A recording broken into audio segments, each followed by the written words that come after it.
murid-murid. Hari ini kita akan belajar tentang kitar haid. Jom kita lihat. Apa itu kitar haid? Ia melibatkan pembentukan oosit sekunder dan perubahan ketebalan endometrium dalam satu kitaran. Sebelum hari pertama haid, seseorang individu akan mengalami sindrom pra-haid, iaitu seperti sakit kepala, keletihan, ketegangan emosi dan cepat marah. Terdapat 4 fasa kitar haid. Fasa pertama, sebelum kitar haid bermula, semua hormon berada dalam tahap yang rendah. Dinding endometrium yang menebal akan luruh akibat tiada rangsangan daripada progesteron dan estrogen.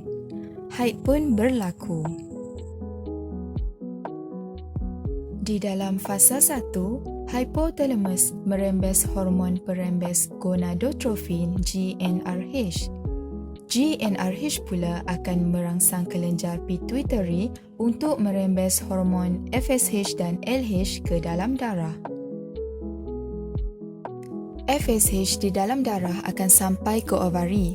FSH berfungsi untuk merangsang perkembangan folikel di dalam ovari. Oosit primer dalam folikel primer berkembang menjadi oosit sekunder di dalam folikel graft. Folikel yang terbentuk akan merembes hormon estrogen. Estrogen berfungsi untuk menggalakkan perkembangan folikel dan membaiki dinding uterus. Jadi, untuk menghalang perkembangan folikel baru, aras estrogen yang rendah akan merencatkan perembesan FSH dan LH melalui mekanisme suap balik negatif. Fasa kedua, aras estrogen semakin meningkat akan merangsang hypothalamus untuk merembeskan GnRH melalui mekanisme suap balik positif.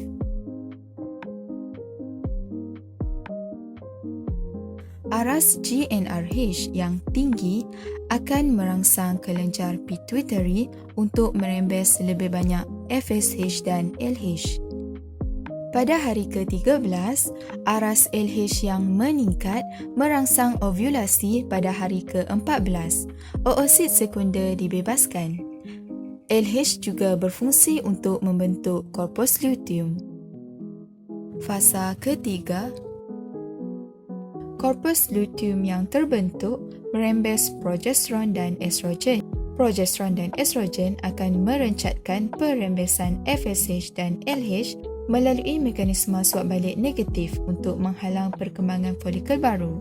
Progesteron berfungsi untuk merangsang endometrium menjadi lebih tebal dan kaya dengan salur darah.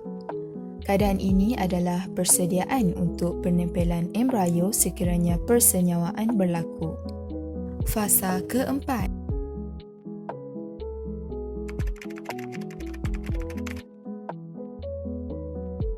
jika persenyawaan tidak berlaku, aras LH akan menurun dan mengakibatkan corpus luteum merosot. Oleh itu, corpus luteum tidak lagi dapat merembes progesteron dan estrogen.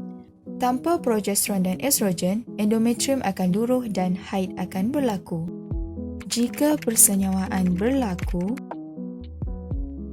corpus luteum akan terus berkembang dan progesteron serta estrogen terus dirembes.